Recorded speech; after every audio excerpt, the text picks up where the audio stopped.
10 minute کی گفتگو کے بعد برہان گاڑی میں آن بیٹھے اور سرونٹ کوارٹر سے ڈرائیور بھی فوراً نکل کر ڈرائیونگ سیٹ سنبھال چکا تھا۔ انابیہ کو مایوسی ہوئی۔ اس کا خیال تھا کہ برہان خود ڈرائیو کریں گے اور وہ ان کے ساتھ فرنٹ سیٹ پر بیٹھے گی، لیکن آج کے دن کی ابتدا ہی خاصی غلط ہوئی تھی۔ مری سے اسلام آباد کے سفر میں وہ بالکل خاموش بیٹھے اپنی ٹیب پر کوئی کتاب کھولے پڑھتے رہے تھے۔ ڈرائیور نے گاڑی پارکنگ میں جا کر روکی تو وہ ان کے پیچھے گاڑی سے نیچے اتر آئی۔ تم ڈپارٹمنٹ میں کسی کو بھی اپنے نکاح کے بارے میں نہیں بتاؤ گی، اوکے؟ ان کے انتہائی سنجیدہ انداز پر اسے دھچکا لگا۔ وہ کیوں؟ اس نے بوکھلا کر ان کی طرف دیکھا۔ جس کام کے لیے آئی ہو یہاں بس اسی پر اپنی توجہ مرکوز رکھو اور زیادہ سوشل ہونے کی بھی ضرورت نہیں۔ انہوں نے ڈپارٹمنٹ کی طرف بڑھتے ہوئے اگلا حکم صادر کیا۔ جی۔ وہ آہستگی اور رسانیت سے گویا ہوئی۔ اسے آج ہی اندازہ ہو گیا تھا کہ اس کے اگلے دن یونیورسٹی میں کیسے گزرنے والے تھے۔ وہ تیز تیز سیڑھیاں چڑھتے ہوئے ڈپارٹمنٹ کی طرف بڑھ رہے تھے اور انابیہ کو ان کا ساتھ دینے کے لیے باقاعدہ تیز تیز چلنا پڑ رہا تھا، لیکن وہ پھر بھی اس سے کچھ قدم آگے تھے۔ ہیلو، ہائے، کیسے ہیں آپ؟ آج کچھ لیٹ نہیں ہو گئے؟ وہ ہوا کے تیز جھونکے کی مانند اڑتی ہوئی ان کے پاس پہنچی۔ بلیک جینز پر وائٹ کرتا پہنے، پیروں میں سیاہ رنگ کے بند شوز تھے۔ وہ خاصی دراز قد تھی اور اس کے گھنگریالے بال ایک پونی کی صورت میں ربڑ بینڈ میں بندھے ہوئے تھے۔ ہاں یار، راستے میں دیر ہو گئی، حالانکہ ارادہ تھا کہ پہلے پہنچ کر ایک ٹاپک ڈسکس کر لوں گا تم سے۔ وہ گھنی مونچھوں کے نیچے مسکرائے۔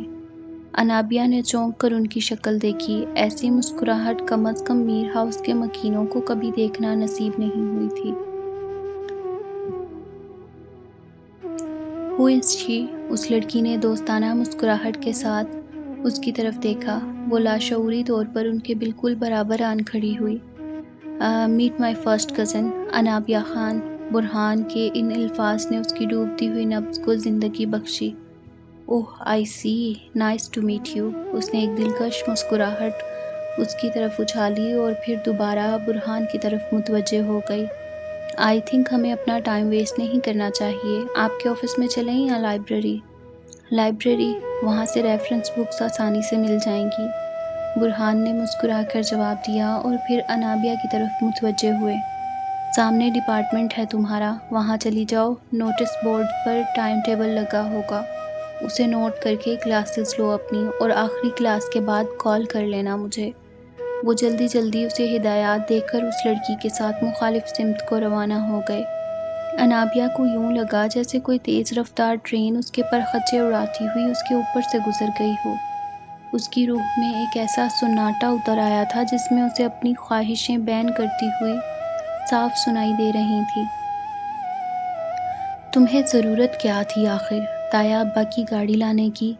طوبہ اور درِ شہوار دونوں سڑک پر موجود تھیں۔ درِ شہوار کے شیطانی دماغ میں روز نئی نئی چیزیں ہی چلتی تھیں، جس کا خمیازہ ان سب کو باجماعت ہی بھگتنا پڑتا۔ رات ہی سے اس نے ضد لگا رکھی تھی کہ وہ آستانہ مراد شاہ پر حاضری دے کر آئے گی، جو ان کے گھر سے اچھے خاصے فاصلے پر تھا، جس کا حل درِ شہوار نے یہ نکالا کہ وہ میر محتشم کی گاڑی نکال لائے گی، جو پارلیمنٹ کا اجلاس اٹینڈ کرنے داجی کے ساتھ اسلام آباد گئے ہوئے تھے۔ آستانہ مراد علی شاہ سے پورے 2 کلومیٹر کے فاصلے پر جا کر ان کی گاڑی اچانک رک گئی، اور کافی زیادہ ہاتھ پیر مارنے کے بعد بھی اس نے چلنے سے انکار کر دیا تو وہ دونوں گھبرا کر باہر نکل آئیں۔ گرمیوں کا آغاز ہو چکا تھا اور مری کی پہاڑیوں پر آج تیز دھوپ نے بسیرا کر رکھا تھا، جس کے نتیجے میں وہ دونوں چند منٹوں میں ہی پسینے سے شرابور ہو گئیں۔ اب آسمان سے غیبی مدد کے انتظار میں ہو کیا؟ طوبہ نے اپنے بیگ سے سن گلاسز نکالے اور غصے سے اسے گھورا۔ وہ کمینہ ہمسایہ بھی دور دور تک کہیں نظر نہیں آ رہا۔ اس نے خفت زدہ مسکراہٹ کے ساتھ دائیں بائیں دیکھا، جیسے ہمیشہ کی طرح ہادی کہیں نہ کہیں سے نکل کر سامنے آ جائے گا۔ ہاں، ہمارے باپ کا نوکر ہے نا وہ، جو ہر جگہ ہماری مدد کرنا فرض ہے اس کا۔ طوبہ نے چڑھ کر جواب دیا۔ میرو بھیا کو فون کرتی ہوں۔ درِ شہوار نے نہ صرف سیل فون نکالا اور بلکہ اس کا نمبر ملا کر ساری داستان بھی سنا دی اور اب خاموشی سے دوسری جانب سے اس کی جھاڑ سن رہی تھی۔ کروا لی اپنی ٹیوننگ؟ اس نے جیسے ہی فون بند کیا طوبا نے ہنس کر اسے چھیڑا۔ کون سا پہلی دفعہ کروائی ہے؟ اس نے ڈٹائی سے جواب دیا۔ پورے 20 منٹ کے بعد وہ آرمی ہی کی جیپ میں اڑتا ہوا اپنے ایک فرینڈ کے ساتھ وہاں پہنچا تھا۔ اسے دیکھ کر درِ شہوار کی باتیں کھل سی گئیں۔ ویسے ایک بات ہے، آرمی کے یونیفارم میں میرا بھائی لگتا پرنس ہے۔ اس نے اترا کر اپنی رائے کا اظہار کیا۔ طوبا نے بھی چونک کر اس کی طرف دیکھا۔ وہ واقعی بڑا ہینڈسم لگ رہا تھا، لیکن اس وقت اس کے چہرے پر حد درجہ ناراضی اور بیزاری تھی، جس کی وجہ طوبا اچھی طرح جانتی تھی۔ اس دن والے واقعے کے بعد ان دونوں کی بات چیت بالکل بند تھی، بلکہ شاہمیر جہاں سے دیکھتا کترا کر گزر جاتا۔ دماغ ٹھیک ہے تمہارا؟ کچھ اندازہ ہے کہ میس کا ٹائم تھا ہمارا، اور صرف آدھے گھنٹے کی چھٹی لے کر آیا ہوں اپنے 2IC سے۔ وہ جیپ سے اترتے ہی درِ شہوار پر برس پڑا۔ اس نے طوبا کی طرف نظر اٹھا کر بھی نہیں دیکھا، جبکہ وہ خود بھی تھوڑا سائڈ پر ہو کر کھڑی ہو گئی۔ تو اور کس کو فون کرتی؟ برہان لالا اور ارسل تو اسلام آباد گئے ہوئے ہیں اور پیچھے رہ گئے تھے آپ۔ اس نے شاہانہ انداز میں جواب دیا۔ ہاں، میری تو ساری یونٹ ہی مری میں تمہاری خدمت کے لیے ٹرانسفر ہو کر آئی ہے، اس نے طنزیہ لہجے میں کہتے ہوئے گاڑی کا جائزہ لیا اور 2 ہی منٹ کے بعد سخت جھنجھلایا ہوا نیچے اتر آیا۔ جس طرح تمہیں اپنی زبان چلانے کے لیے انرجی کی ضرورت ہوتی ہے نا، اسی طرح گاڑی کو بھی چلنے کے لیے فیول کی ضرورت ہوتی ہے۔ آنکھیں بند تھی کیا تمہاری جو ریزرو پر سوئی پر نظر نہیں پڑی تمہاری؟ اس کی جھاڑ پر وہ دونوں ایک دم شرمندہ ہوئیں۔ گاڑی میں نہیں طوبا چلا رہی تھی، درِ شہوار صاف مکر گئی۔ شاہمیر نے خفگی سے بھرپور ایک نظر طوبا پر ڈالی جو درِ شہوار کے اس سفید جھوٹ پر ہکا بکا اس کی شکل دیکھ رہی تھی۔ وہ اپنی جیپ کی طرف بڑھ گیا، اپنے کولیگ کو نیچے اترنے کا اشارہ کیا اور اس کے پاس جا کر کچھ ضروری انسٹرکشنز دیں۔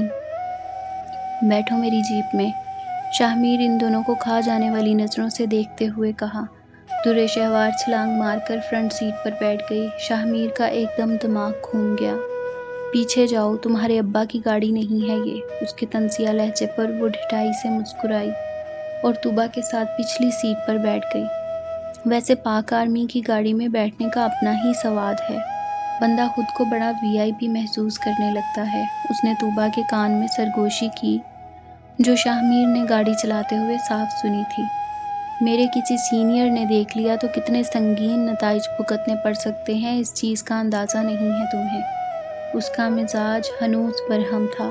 وہ جیپ تقریباً اڑاتا ہوا گھر تک پہنچا اور ان دونوں کو گیٹ پر پہنچتے ہی نیچے اترنے کا اشارہ کیا۔ اسی سڑک پر سامنے سے ہادی کی گاڑی آ رہی تھی۔ درِ شہوار کے دل کی دھڑکنوں نے بغاوت کر دی۔ ہادی نے سرسری نگاہ سے ان دونوں کو جیپ سے نیچے اترتے دیکھا۔ درِ شہوار کنکھیوں سے اس کی طرف ہی دیکھ رہی تھی، جس کی گاڑی اس کے گھر کے اندر داخل ہو چکی تھی۔ جا چکا ہے وہ، اب تم اپنے گھر تشریف لے جاؤ۔ طوبا نے طنزیہ انداز میں اس کی آنکھوں کے آگے اپنا ہاتھ لہرایا۔ اوہ سوری، اس نے ہڑبڑا کر دیکھا۔ شاہمیر اور ہادی دونوں ہی وہاں سے جا چکے تھے۔ ویسے ایک بات تو طے ہے درِ شہوار، طوبا کے لہجے کی سنگینی سے اسے اندازہ ہو گیا کہ وہ اس کی بے عزتی مزید خراب کرنے والی ہے۔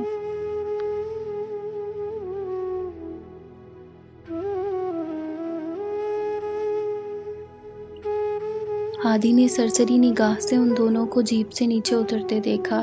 درِ شہوار کنکھیوں سے اسی کی طرف دیکھ رہی تھی، جس کی گاڑی اس کے گھر کے اندر داخل ہو چکی تھی۔ جا چکا ہے وہ، اب تم بھی اپنے گھر تشریف لے جاؤ۔ طوبا نے طنزیہ انداز میں اس کی آنکھوں کے آگے اپنا ہاتھ لہرایا۔ اوہ سوری، اس نے ہڑبڑا کر دیکھا۔ شاہمیر اور ہادی دونوں ہی وہاں سے جا چکے تھے۔ ویسے ایک بات تو طے ہے درِ شہوار، طوبا کے لہجے کی سنگینی سے اسے اندازہ ہو گیا کہ وہ اس کی بے عزتی مزید خراب کرنے والی ہے۔ دیکھو کوئی ایسی ویسی بات مت کرنا، میرا دل پہلے ہی بڑا ٹوٹا ہوا ہے۔ اس نے انگلی اٹھا کر وارننگ دی۔ تاریخ گواہ ہے کہ تم پر جب جب بھی کوئی مصیبت آئی تم نے ہمیشہ کمینگی کا اعلیٰ مظاہرہ کرتے ہوئے اس کا سارا مدعا میرے سر پر ڈالا۔ طوبیٰ نے اسے کھا جانے والی نظروں سے دیکھتے ہوئے انتہائی رکھائی سے کہا، نہیں، صرف میرو بھیا کے سامنے۔ وہ شرارت سے ہنس کر مزید بولی، وہ بھی اس لیے کہ مجھے معلوم ہے وہ تمہیں کچھ نہیں کہیں گے۔ دیکھا نہیں گاڑی والی بات پر بھی کیسے چپ کر گئے تھے جب میں نے کہا کہ وہ تم چلا رہی تھی؟ وہ اپنے ہاتھ پر ہاتھ مار کر ایک دفعہ پھر قہقہا لگا کر ہنسی، لیکن اس دفعہ اس کا آدھا قہقہا حلق میں ہی دم توڑ گیا۔ اس نے کوہنی مار کر طوبیٰ کی توجہ ہادی کے صحن کی طرف مبذول کروائی، جہاں ایک انہی کی عمر کی خوبصورت اور نازک سی لڑکی ٹہلتے ہوئے سیل فون پر بات کر رہی تھی۔ درِ شہوار کے چہرے پر الجھن کے تاثرات نمودار ہوئے۔ کون ہو سکتی ہے یہ؟ شاید بہن ہو اس کی، طوبیٰ نے لاپرواہی سے جواب دیا۔